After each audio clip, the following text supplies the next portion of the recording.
So this handcrafting is so what I noticed when I actually watched how people actually fitted portfolios. This was a kind of an anthropological observation. Everyone said that they fitted portfolios using some kind of fancy optimization process. And I remember very clearly the first time I watched somebody actually do this. There's a guy called Simon. So Simon, if you're listening or watching, hi Simon. I hope you won't mind me using your name in the story. But Simon, who was a much more experienced researcher than me, we implemented a new model. But Simon was the guy on the team that was responsible for allocating the portfolio weights to different instruments within our model. So that was his job. So he sat down and ran this optimization. Of course, it came out with, there were like 20 instruments and 2 had a weight of 10%, the rest was 0, as you might expect.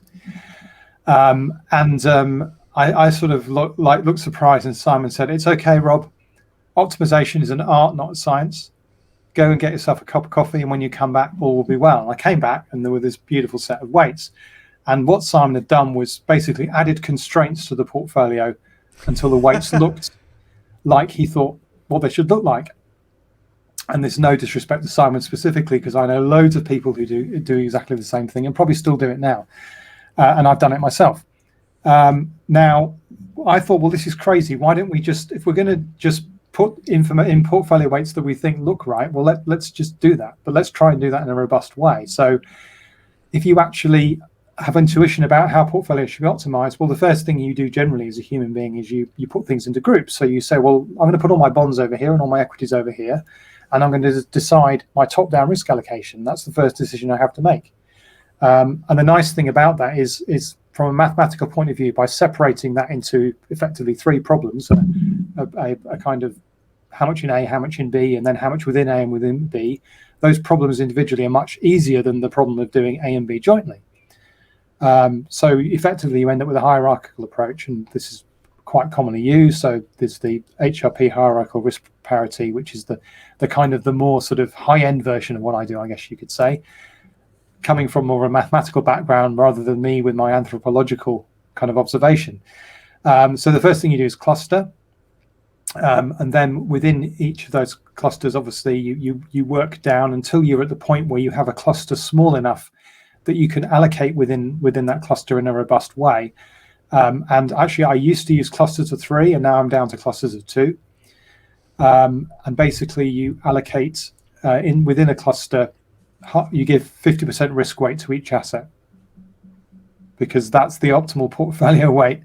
If volatilities are the same and Sharpe ratios are the same, everything should get 50-50.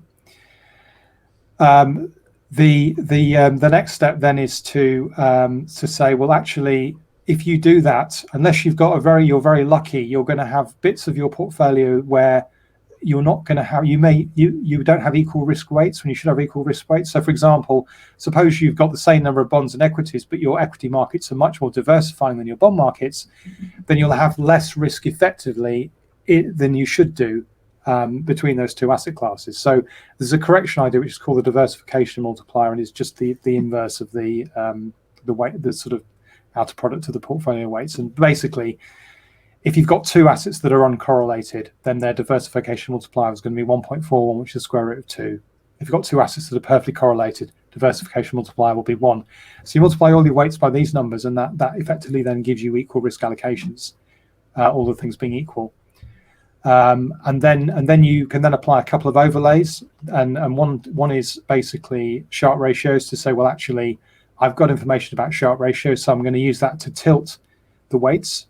And it is tilting. It's not, like we've said, it's not going 0 to 100, it's tilting. And basically, to do that, I use a kind of a little bit of maths, which relates to the sampling uncertainty of the Sharpe ratio. There's a paper by Andrew Lowe, like 25 years ago, that introduces this quite simple formula. And I use that to reflect both if 2 assets have different Sharpe ratios, but say I've only got a year of data, those weights are not going to move at all. But if those 2 assets have got very big difference in Sharpe ratios, and also if they're uncorrelated, which means that difference is more significant theoretically, and I've got 50 years of data, well, it's quite plausible that can make quite a big difference in the weights.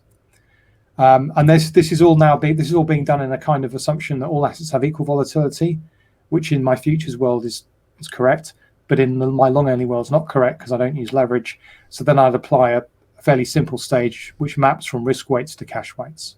So that's kind of where, and it's evolved over the last few years. Actually, the methodology, I made it more robust. I've changed a few things, like just making it 2 assets, and made a few simplifications, but it's not that dissimilar from the HRP, but there's a few twists in there.